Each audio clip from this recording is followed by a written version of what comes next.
Hi. And OMD is still muted. There you Ladies go. and gentlemen, boys and girls, children of all ages, the Boar's Nest and Turnbuckle Studios proudly bring to you its Raw Preview Review Show. I am your host, OMD. I am joined, as always, by the right hand of the Boar's Nest, the Bulkster, and our good friend, my partner in crime from the Raw Patrol and various other shows, Mr. Chris Parrish. Gentlemen, how we doing? Good. Doing well, thank you. Excellent. How are excellent. you? I am doing very well. Thank you. I've had a very quiet weekend and a very happy Canada Day to everybody out there who may be watching. And for the Bulkster, I know you're not going to be around Thursday for the Boar's Nest, so we will wish you a very happy 4th of July here today. Thank you. Thank you. Thank you. Thank you. It's actually Happy Independence Day. Happy Independence Day. Happy Independence Day. Yes, we know that Bulkster will be in Depends on July 4th. Independs. Independs, none the richer, right?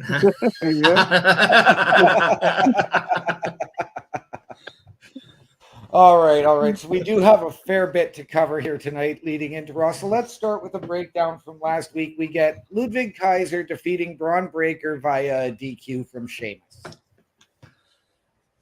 Yeah, I mean, obviously we all know that this is going to go and transcend into a fatal four-way for the Intercontinental title. We know that's going to be the plan, unless we see something big happen as maybe a title switch with at Money in the Bank on Saturday. But yeah, I mean, I think we're definitely, that's just the side feud right now, and you're just getting this, and it's a great little way of giving us new competition as they fade Chad Gable away from the Intercontinental Championship right now. I'm going to lead, like with this match, I think it's going to play a big role in another match that we will see and we will preview later tonight, and I will explain that when we get to it. Bulkster, your thoughts on the match? I thought the match was great. Breaker versus Iliad, that is like, wow. I mean, Braun is just on fire. Ludwig also Ludwig Kaiser. is. Yeah, Ludwig, Braun and Ludwig are both on fire. I mean, just what they've been doing lately is just French kiss. French kiss. And I think if you want a French kiss, Ilya, that's all on you, buddy. Leave her for the Yankee on Canada Day to mess it up, right? Right. And I mean, you got Sheamus involved now. Sheamus, and then you got Chad Gable. I mean, all this is going to be so interesting to see how they tie it all together. Of course, like you said, maybe a 4-way at SummerSlam. That would be a big match for that PLE. And no, Sami Zayn, not Chad Gable, but Sami Zayn in that. Putting the odds against him, though. I mean, we'll see how this Money in the Bank goes with Braun. I don't think people are going to want to keep seeing interferences keep on, because then you're like, just get to the dang point here, you know? So anyway. No, I'm with you there 100%. I'm getting tired of it. I also don't want to see Braun just steamroll everybody. I want him to actually have a convincing match, not just a squash constantly. You know, we're looking at right now, they've announced it as him versus Sammy at Money in the Bank 1-on-1. But I think Parrish hit it right on the head, as we are going to see that fatal four-way. Next up from last week. Sorry, Parrish, go ahead. Well, I'm not saying because really the reason why Braun has gotten this title match was the backstage encounter that he had with Sammy, who he asked point blank, he wants his shot and he wants that Money in the Bank, which was granted. It was then made official by birthday boy Adam Pearce. My thing is, right before all that, he was getting frustrated by everyone getting involved in his business. I think that could be a foreshadow to what we could see with a straight-up singles match with Braun and Sammy, is that people get involved of Braun's business, which I think is a great way for him to not win the title. Yeah. Okay. Next up, women's Money in the Bank qualifier. Lyra Valkyria defeating Kairi Sane and Shayna Baszler. I'll let you start with it, Terry. The match was decent. Like I said, out of the three, initially I think I was thinking Kairi Sane because of double teaming the Damage and Control because the other Money in the Bank from the previous week. But then having Lyra, I mean, they're trying to make her into a star really fast for a top face, which is fine. She does have a lot of talent. I just think Shayna has a lot to offer. They just haven't found the right place for her yet, or maybe she needs to change her gimmick up a little bit. I don't know. Something's missing with Shayna, so I think Lyra was the good choice. Okay. Yeah, I think what was missing, and I think we started getting it a little bit back during her NXT run, especially with the stuff with Lola Vice. And we did see it a little bit in this triple threat match, and that is her aggression. And that is her just wanting to go out and wreck people, hurt people, smash people, whatever it is. But it's that aggression that Shayna Baszler had that once made her a very liable threat to Becky Lynch before she took that maternal break just well throughout just before all the pandemic stuff. I thought Lyra was a right choice. I love the fact that everyone in these matches, these Money in the Bank matches, are people that really are new to the game. And I think that is one of the best things, because this is exactly how you now start to create new superstars, new main eventers, and new people that you can build your company around. I think Kairi Sane, man, it's really unfortunate to see kind of she just being put back in the place she was before she left the company. But really, I think right now she is just the third wheel that nobody seems to care about in Damage Control. And as we all know, she is a fantastic pro wrestler inside the ropes, but her inability to really establish a connection as a heel, I think that's what's really damaging, pun intended, for her right now. And I think right now Lyra has that sympathy from the crowd. She has that connection with the crowd, especially now with Becky being out. She's kind of that unsung fight from underneath baby face that they need. And I think she's going to do very well in Money in the Bank. I get where you're both coming from. And I, for one, I've always stated I do not want to see the rocket ship strapped to Lyra. I'd rather her build and build and build. And it's just because we've seen it happen so many times. These new faces get the call up, they get the world handed to them, and then in 2 years they're mid-card and not really doing anything. I'd rather see her build consistently and then get her way up there. I would be okay with a triple threat match or whatever at SummerSlam, where she doesn't have to necessarily take the fall and keeps her as that competitor. I think you're right, too, though, about Kairi, although I do think that Dakota is probably more that lost wheel because Damage Control has not had much success in any capacity since moving to Raw. No, and I think it has a lot to do with the fact that I don't think the Bayley cultivation of winning the championship really helped anything. I think by the time that WrestleMania match happened and it was over, I think people were just ready to move on. And I don't think that's a good thing for Damage Control, nor is it a good thing for Bayley. The problem, I think, with Damage Control is that you need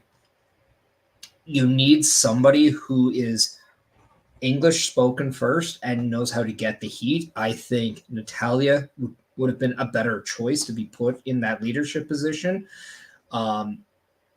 But I really think the problem is lying with Dakota of getting that group over, but I don't think Kairi's helping by being a forgotten piece of the puzzle. Right. And then also losing somebody like Asuka, who's also not giving it that star power, because Asuka really is a star.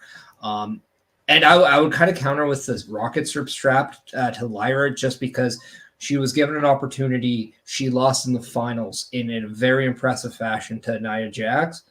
I don't think she's going to win Money in the Bank.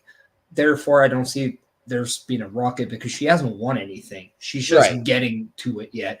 And I think that's a really good building block for her. Okay. Yeah, I agree. But yes, and to your point there about Asuka, I mean, with her out now through at least the end of the year, as she announced today, yeah, that's not going to help Damage Control. So now, where do they go? As you were alluding to with Shayna Baszler as well, like I'd love to see her get that aggression back. You know, she went to Bloodsport over WrestleMania weekend and wrestled Masha Slamovich. And then she's come back, had that aggression at NXT with Lola Vice.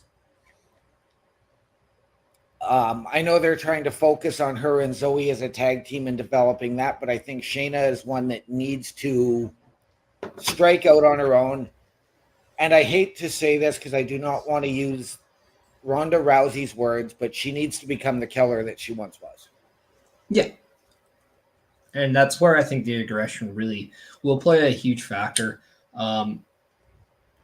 This is why I think putting her with maybe Zoe Stark, but adding maybe a Sonya Deville to the group would actually benefit it, because having maybe Sonya act as like a Paul Heyman wise man to Ronda or to Shayna. My apologies, Shayna.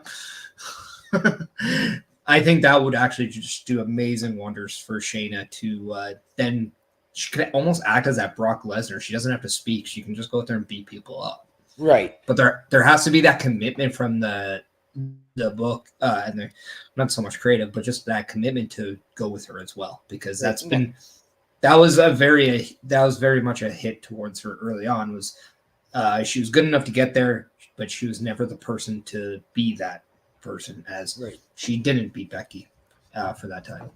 Now, you alluded to Natalya earlier as well as a member of Damage Control, but we've seen that Natalya pulled the Owen Hart line of enough is enough and it's time for a change in talking with Sonya.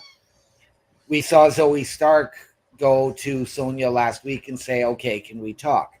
Do you see this as a new four-woman stable? And maybe something to help get Damage Control, that fourth member, maybe move them to a babyface role? It's possible.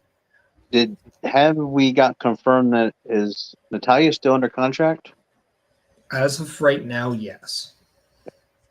So yeah, if they can make something happen, because she's just stale. I mean, she's just an enhancement, but she could do this to help Shayna and Zoe, enhance them, and all three, and do something interesting, different, a heel for her. I mean, she's been heel before, but hasn't really panned out. I don't think it's been really strong. But I think this could really work with Sonya's, I don't think Sonya is really an active wrestler. She's more of the manager type part of it. But I think that could work. Okay. Next match, we had Chad Gable defeating Braun Strowman and Bronson Reed in the Money in the Bank qualifier as well. I love it. I love it. I love it. I love it.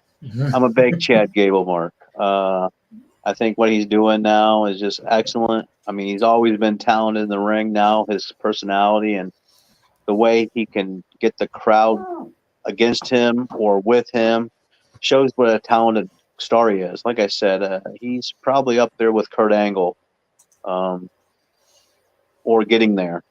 I think we haven't seen the best of him yet, and I think there's more to come. But yeah, him beating them two.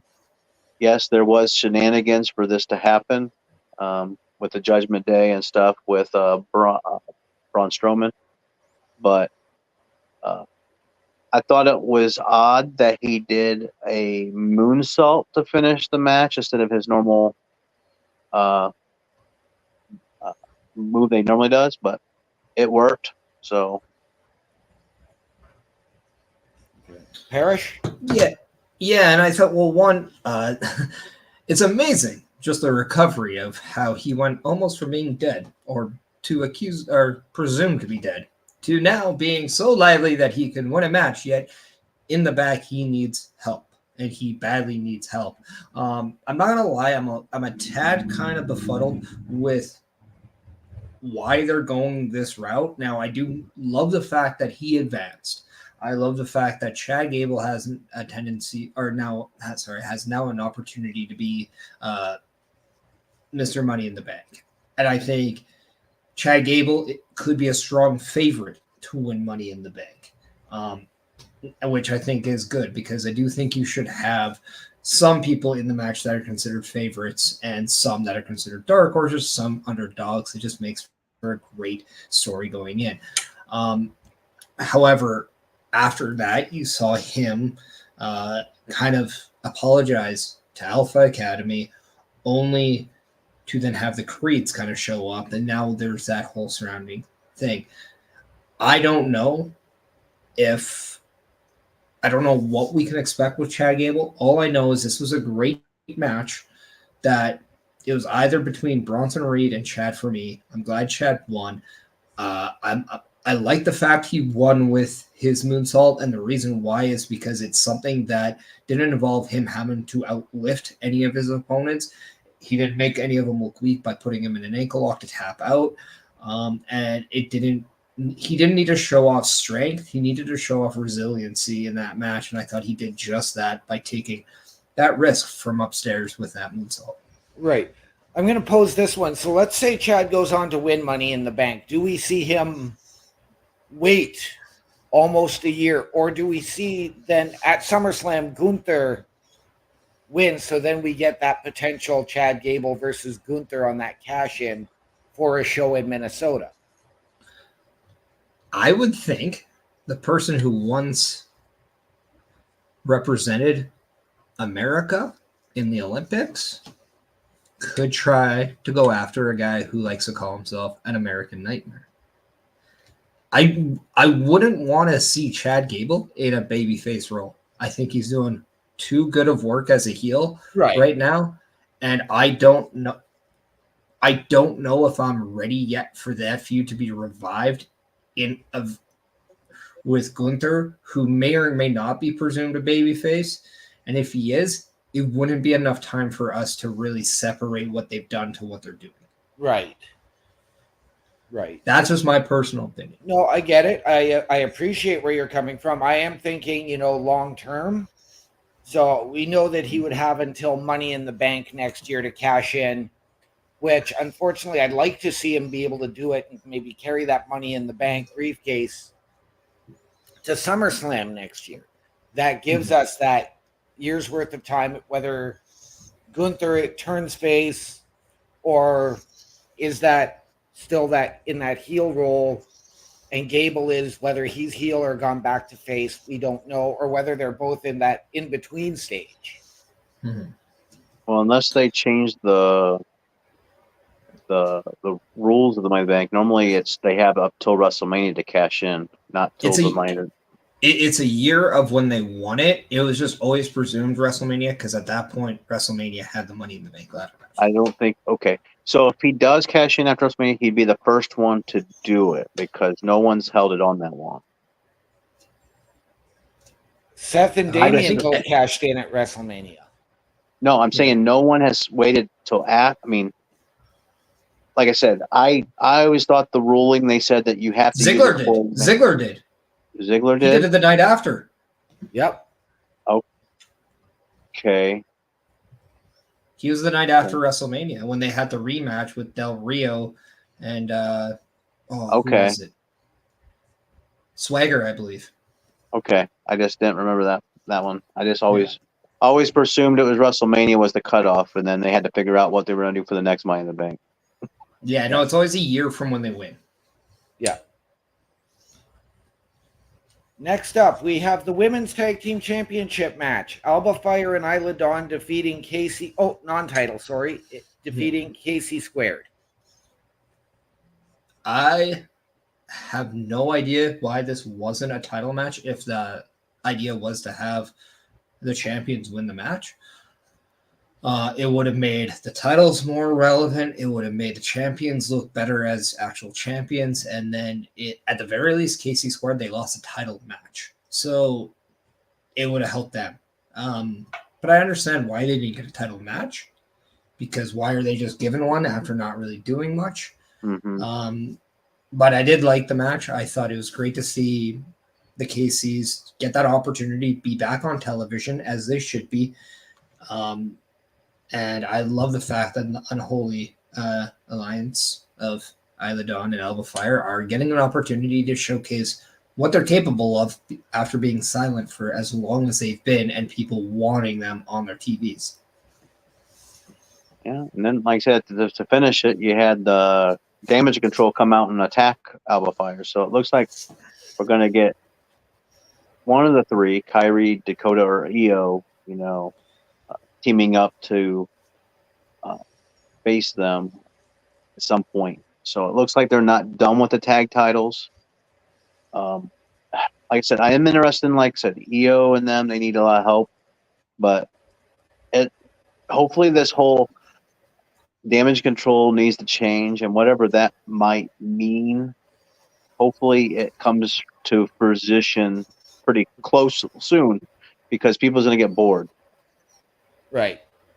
I mean, I know I can speak for myself as much as, I love Dakota Kai. For me, she is the highlight of Damage Control. Yeah. But I'm bored with them because they're not being that dominant faction that they were allowed to be on SmackDown, or that they were written to be on SmackDown. They're now this job squad. Mm-hmm.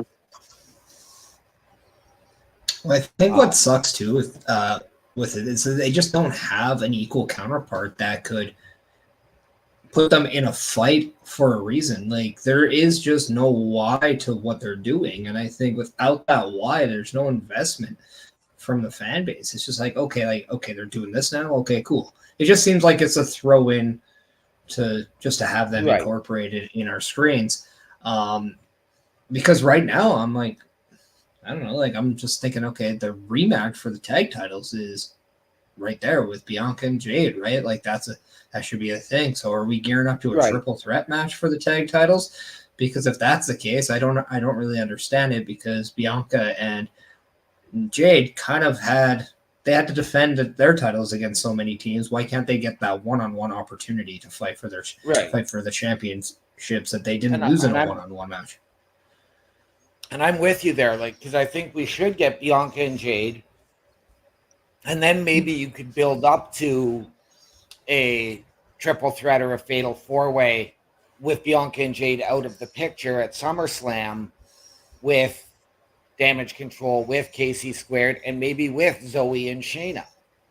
Mm-hmm. Yeah. Yeah, and I think that's something that I think right now I just see too much chaos in the women's tag team division, and I would like a clearer picture of what's going on. And I think at the very least, we're talking about depth in the women's tag team division, which is something we haven't been able to say in a very long time. And we're seeing the depth play on TV, which is a great thing to see. It's wonderful. It's amazing. Wonderful. Yes. Then we get what we all considered to really be the throwaway match of last week, which was Karrion Kross defeating Kofi Kingston. I know this was a match that none of us were really looking forward to. Hey, thank God Karrion won. That's all I care about. I mean, I don't mind it. Like I said, they're doing something, at least something. I find it somewhat interesting. I always like to see what the end what happens at the end. Like I said, are we going to see Kofi turn on Xavier turn on Kofi? What's going to be the end game? I mean, hopefully something substantial comes from this instead of it just not doing anything. But I honestly thought Karrion did pretty good at putting his finishing move at first. When he first came back with that new finishing move, I was like, man, that's so slow. But it's picked up a lot better. He's done it a lot faster, a lot better. I think it all depends on the person, how light they are, and how quickly he can do it. But regardless, I'm invested a little bit to, I want to see how it plays out, and um, you know, it gives me something on TV. I mean, they have to do something to fill these 3 hours. Right. And now onto our main event. We had the Judgment Day, Finn Balor and JD McDonough defeating the Awesome Truth for the WWE Tag Team Championship or World Tag Team Championship. Which I'd like to take the time to successfully say that I predicted this midway in the show. Yes, you did. That we were going to get. Everything just seemed to be aligning to Liv helping the Judgment Day win, because it's just going to further confuse that whole story to, is she really there to get inside the head of Judgment Day? Is she there to help? But now she's sneaking into that territory of, well, does JD and Finn believe she's there for good intentions, because they're seeing nothing but good things happen to them, especially Finn, since Liv has been coming around. So it's hard to really hate on her when good things happen to you.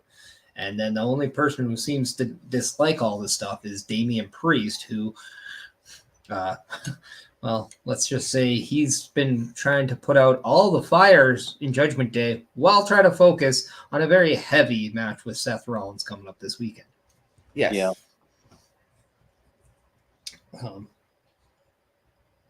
But no, I thought the match was fantastic, though. I thought even if The Miz was involved, I thought it was great. We love the fact that the only reason why this match was put on is because Liv asked R-Truth for the match, and Liv thought it was Carmella, and he was going to do anything for Carmella, and that was the case. Which also, I'm just going to flat out say, expect Carmella to be back sooner than you think, given the fact that they're saying her name on TV. I think that's an Easter egg to expect her back. And then what I love too is it then later gave us a reason that if they wanted to split up Awesome Truth, you kind of had your reason with Miz getting so upset at R-Truth. He could snap on R-Truth if he wants to, and he has every right to, because he's trying to be a champion where people respect, and now he's basically that hardworking employee that all that he gets is overtime after overtime after overtime, because he's trying to do Pat McAfee's job, who wasn't there, not because of the Wyatts, but because his father-in-law passed away. So all the condolences to the McAfee family on that. But there's just no winning with The Miz, quite literally, as R-Truth really talked himself into a corner, and then Carmella, I guess, really screwed him at the end. Yep. Yeah, I thought the match was good. Like I said, I wasn't horribly disappointed in Judgment Day getting the titles. Two different members. I mean, Finn's the same, but JD gets his flowers to, after being the butt of the joke there for several weeks, months. So I'm looking forward to seeing what they can do. The whole Liv and the storyline is interesting. I'm looking forward to seeing what happens there, how it's going to progress. Then, like I said, you're hinting at Carmella. My question is that when she comes back, I mean, they're going to have to figure out who has the copyrights of Mello is money or whatever, because you have Carmelo Hayes, they're saying it, and then you got Carmella that always says Mella is money. Mello gave up the Mello is money. It's now Mello don't miss. Oh. Well, it's simply because the OG was Carmella. She was there first. She said it first. And hey, it was him who stole it. Yep. Maybe they could be a tag. Maybe they could be a duo. the mellow money is him and hers.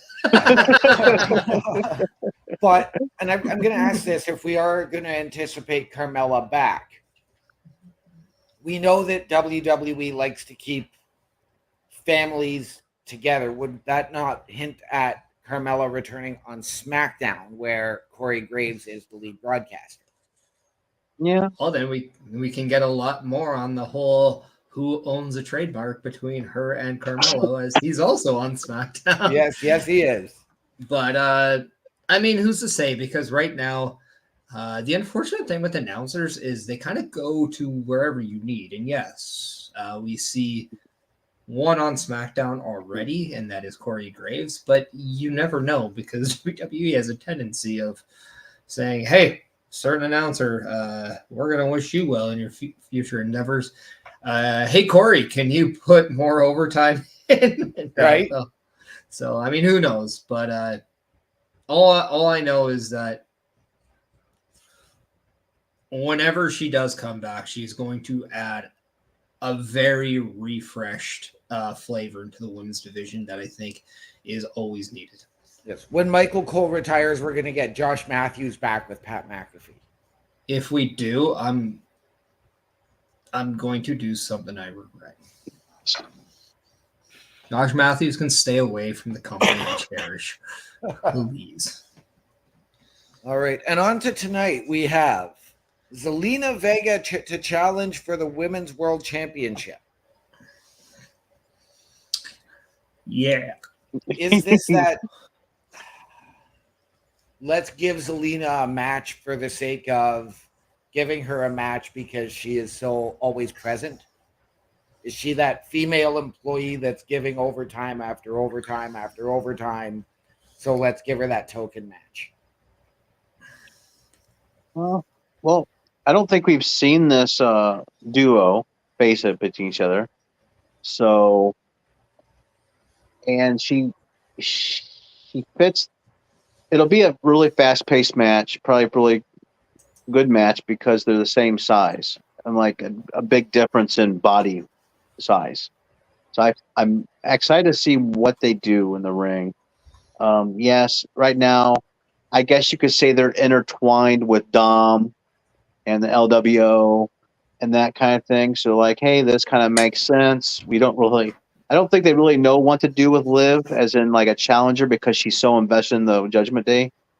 So this kind of makes sense to have her go against Vega since she is a part of the LWO and it's kind of tied with that. But I don't think she's going to win it. I think Liv will probably win clean. I don't think there'll be any craziness.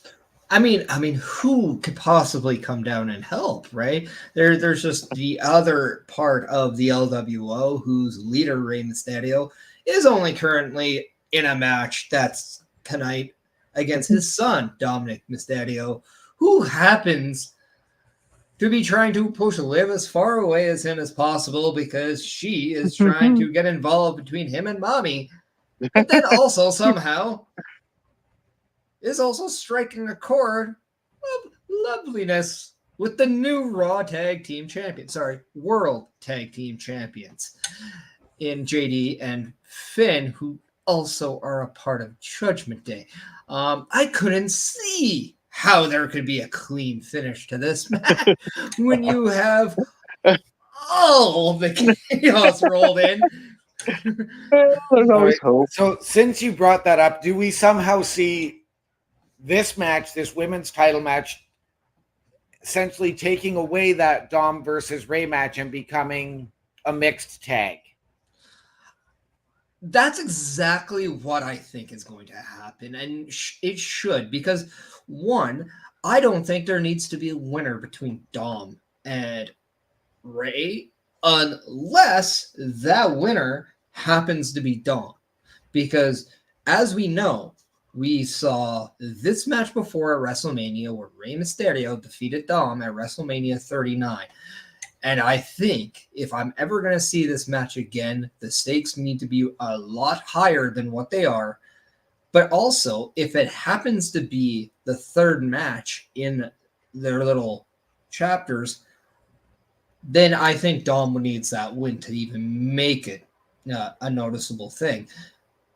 But I'm okay with a non-finish here as long as it leads to something of relevancy. And that is Judgment Day can come out to help Dom. LWO can come out, and all of a sudden we see Liv and Zelina start fighting it out, and then Adam Pearce comes and makes that women's match official. It's right now. Ring the bell. And then we get our old-fashioned brouhaha that we all love and enjoy with the LWO and Judgment Day, which I think, hear me out, could be ended by Damian Priest trying to be involved and Seth Rollins stomps him, holds up the title. That is how you should end Raw. That is my prediction. Okay. I'm with you on Dom either needing the win versus Ray or the non-finish. We all know that I'm not big on this match because, quite frankly, we've seen it. I don't need to see it again. But if you're going to get the payoff and that third match, I need it to be Ray's retirement match at SummerSlam. Or a giant PLE in Mexico. Yep. As Chris Van Vliet alluded to on his interview with Rey Mysterio, yes, that could be a big deal. Yes, man, imagine Rey Mysterio losing his mask and his career to his son in a big PLE in Mexico. That would be huge. As Ray said, he wanted a triple threat with Dom and Santos. Yeah, I think he just wants all the Mexican and luchadors in the ring at one point. Right, so let's make it a four-way and add Andrade, but let's make it a Legends Battle Royal too and add La Parca. Only Conan's the referee, right? Right. Oh, and by the way, the Oilers are bringing back Matthias Janmark. Boom. Nice. I'm happy. He's a stud in the video game too, by the way. In what I think is going to be the main event of the evening tonight, the men's Money in the Bank qualifier, the hardest hitting match in the qualifying. And this is a match that I was going to allude to from earlier on when we reviewed it from last week, and that is Sheamus versus Drew McIntyre versus Ilya Dragunov. Yeah. And this is a match where you can see so many different stories play out, and let's leave the obvious one on this for last. But with Sheamus, you've got that Braun Breaker feud, you've got Kaiser. So I think those two are going to cause shenanigans. I've got Dragunov to win this match. Yeah, I do too. I think. Sorry, this is just leading into the point I made earlier. I apologize, Jerry, because I kind of wanted you to start this off. But I love the fact that, again, it's going to people who haven't been there yet. Drew has been there. Sheamus has won it. So, yes, he's been there. And they both have other stuff going on. I said this doesn't need to be a thing, yet LA Knight is in there, and, well, he has other stuff going on, too. So, I think Ilya being in there just gives this just a feel of something big is going to happen, because that's all you get when you watch Ilya wrestle. Obviously, I think we're going to see some shenanigans in this match. Kaiser clearly could cost Sheamus, and a straight edge man by the name of someone I'm sure Terry you'll say later on will get involved to help get some revenge on Drew. On to you, Terry. Like I said, I would love if the beatdown that Drew gave CM Punk on SmackDown lasted more than a week or a few days. I think it'd be more interesting to see Drew McIntyre win this Money in the Bank with that bracelet on, saying, I'm going to do this. And he does. He wins because of interference from Kaiser, maybe Sami Zayn, who knows. But Drew sometimes come out ahead and then Ilya Dragunov can get pulled into that IC title feud also, and it could be like a fatal 5-way or who knows.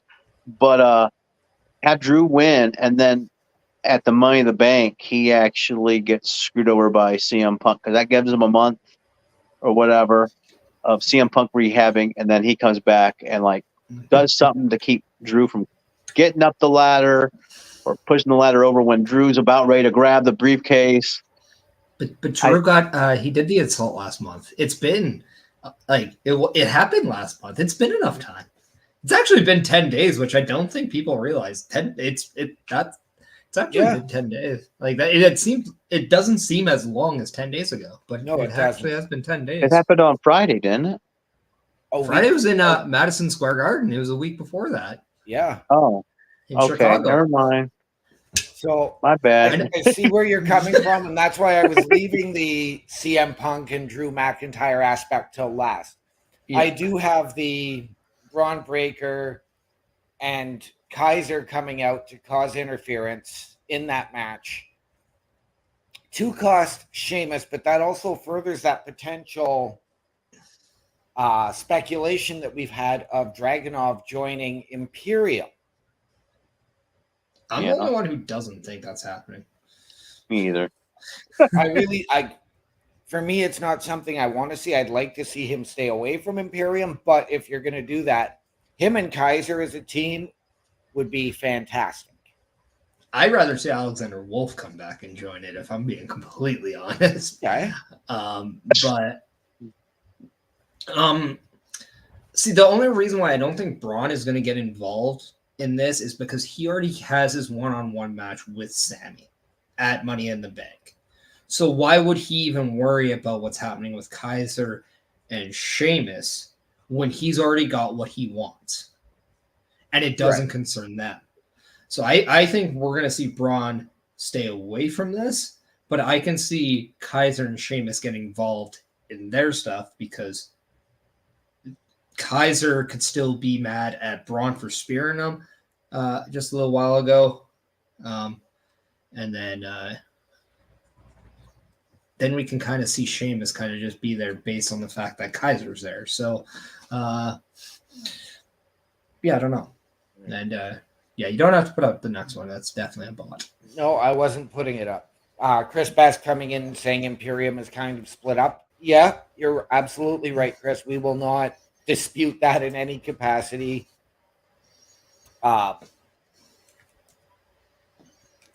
I do see Kaiser coming down because he's got his thing with Sheamus. I don't want to see CM Punk get involved and cost Drew because that's kind of like the same thing we had on Friday with Logan Paul and LA Knight.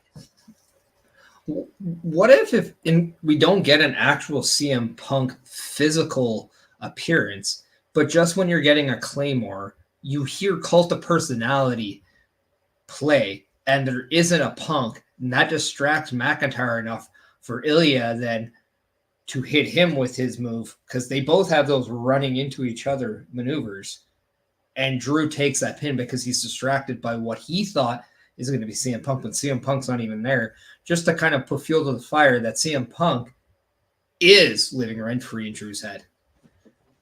Absolutely. That could happen. And I can get behind that instead. Yeah, absolutely. I could. I don't need a physical CM Punk involvement. Because like I said, I don't need to see a repeat of LA Knight and Logan Paul on SmackDown in a similar situation. Yeah. Again, I would love to see. We know that this is going to be the hardest hitting match, and I think this is your main event match of the night. It very well could be, and I wouldn't be upset if it was. However, I do think Damian and Seth could be main eventing Money in the Bank, and if that's the case, it very well should main event your show. I mean, okay. And then it is the world title. Right. We haven't even talked about any other potential segments. Maybe something involving the Wyatt Six tonight.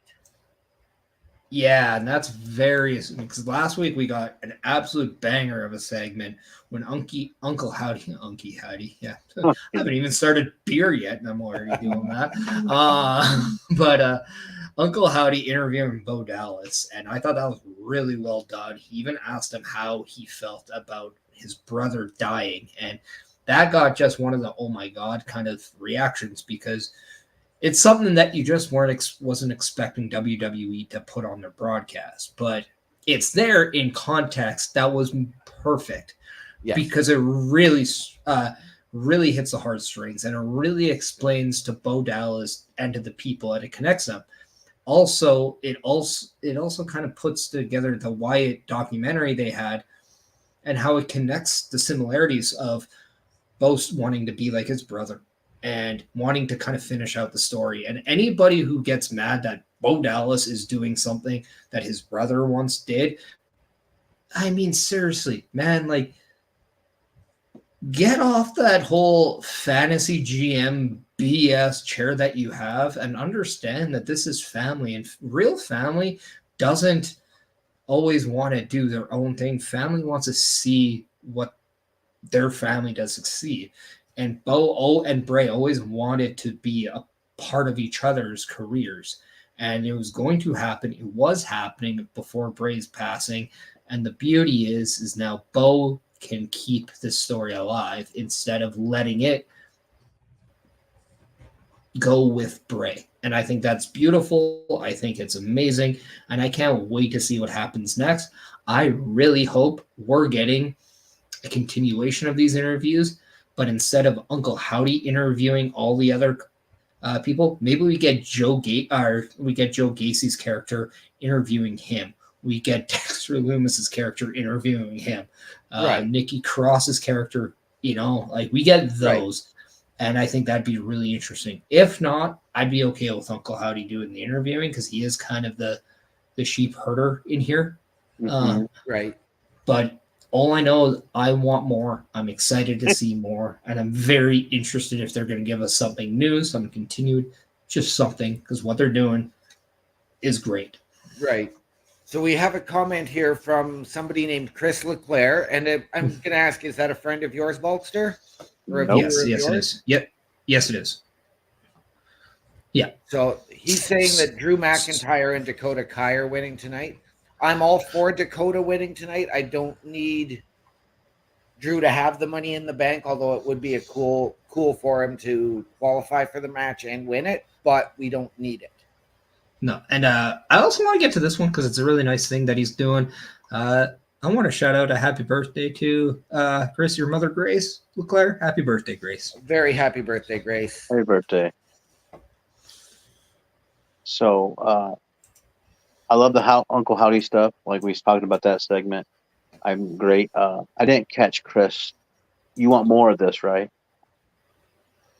Oh yeah. Yes. Give me 3 hours of this. I'm good. I agree. This is cinema, man. Are great. We going to, after we get our winner from the triple threat match, are we then going to have a face-off in the ring between all 6 male competitors for Money in the Bank? Are the competitors from SmackDown going to show up tonight on the Go Home show? Or do we leave that for Friday night when everybody's going to be in Toronto? I think it makes a lot more sense for it to be Friday because as of now, we don't know. Like, there shouldn't be people coming to Raw from SmackDown. But there could be a little bit more of that. There could be a little bit more of that on SmackDown. As you said, everybody's in Toronto. It's a day before the event. And by SmackDown, we will have everyone in the match announced. So it makes more sense to be maybe down the road than it is tonight because tonight would just feel like it's too forced, in my opinion. Okay. And did we are we plan on discussing the final Money in the Bank match for tonight? Yes, we shall discuss absolutely that. Thank you, Hulkster. We actually have 2 more matches to. Oh yeah. Your Zoe favorite. Stark versus Dakota Kai versus Ivy Nile. Yeah, I think between that, like you said, Dakota Kai. I would like to see her advance, even though there is another Dungeon Control person in there. But she, out of the two, Zoe Stark and Ivy Nile, I think they need more work. I know they're freshly new, but Dakota Kai, even though she's been around for a while, she's still new. We haven't seen the best of her yet. So I would like to see her advance, and maybe, I think out of the two Damage Control, EO's already in it, right? Yeah. So Dakota Kai would be a good person to have also in the match. Parrish? Yeah. Yeah, I wouldn't hate Ivy Nile, to be quite honest. I think this could very well be a great thing for Ivy Nile to be put in this match. When you're in a multi-person ladder match, you can be protected. And I think Ivy Nile is showing, and her showcase in the Royal Rumble match, let's be honest, was amazing. She had a fantastic showing there. So why not give her an opportunity? She's fresh to the Money in the Bank scene. She has something of value. And if by chance you want to do something of worthy with what they have going on, this could be an opportunity. She very well could be that dark horse of Money in the Bank that we need. So why not? Okay. And I'm with you, Parrish. As much as I would love Dakota Kai to go in, I don't think we need two members of Damage Control in the match. We just had that last year with EO climbing up Bailey's back to win it. I think that Ivy Nile would be the ideal, that smaller participant, much like Chad Gable in the men's, to go in and do it, be that dark horse, be that, and that powerhouse in that match on the women's division. Yeah. And we're talking about Damage Control being represented in the tag division or tag title picture. It has to be Dakota and Kyrie because EO's in the Money in the Bank ladder match already.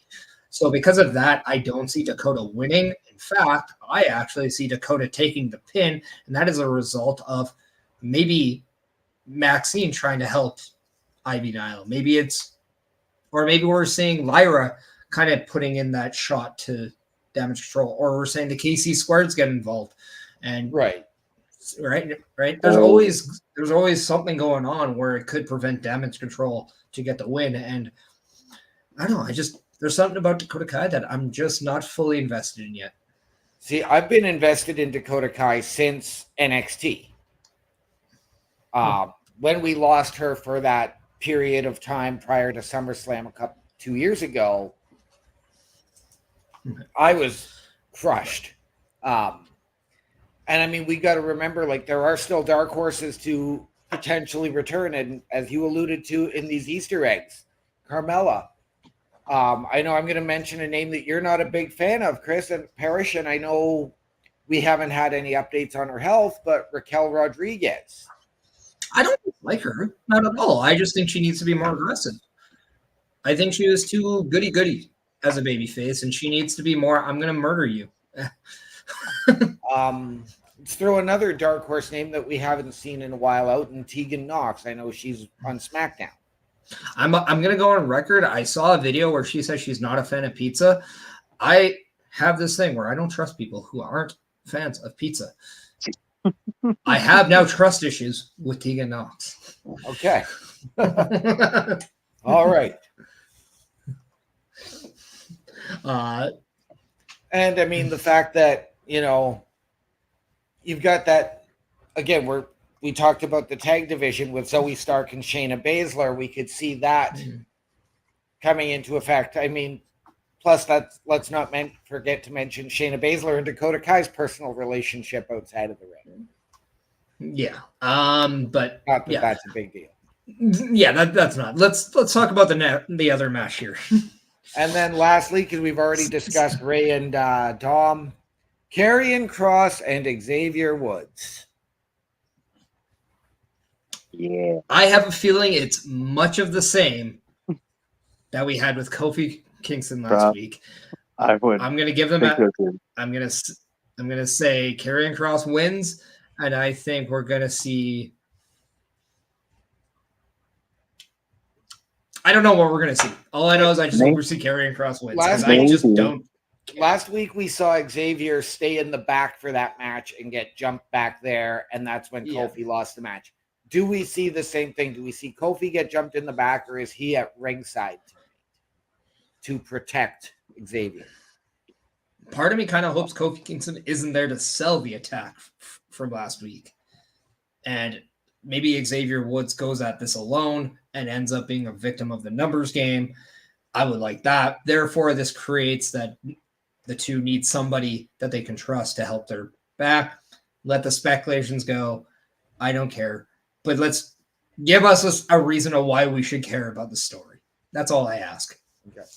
Maybe they need somebody big to help them. Into the knee. Oh, Omos? He said it began with a knee. Into the knee. Omasi?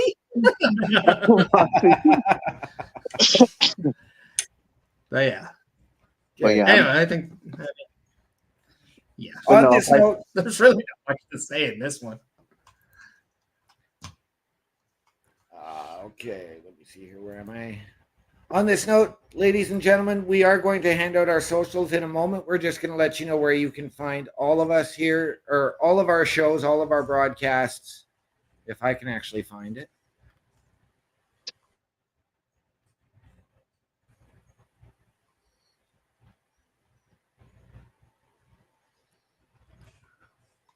Nope, I can't find it. What are you looking for? The video for all our shows. Oh, I got it right here. Check this out.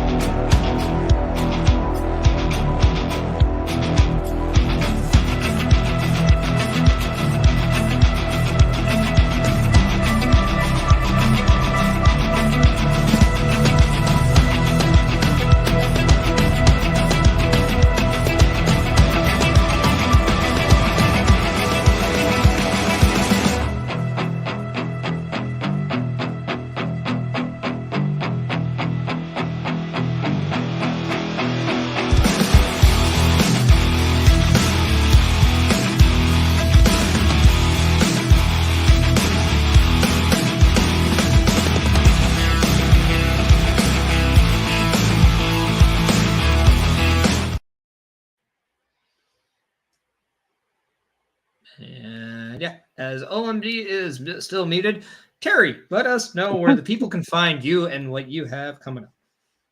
I do have a.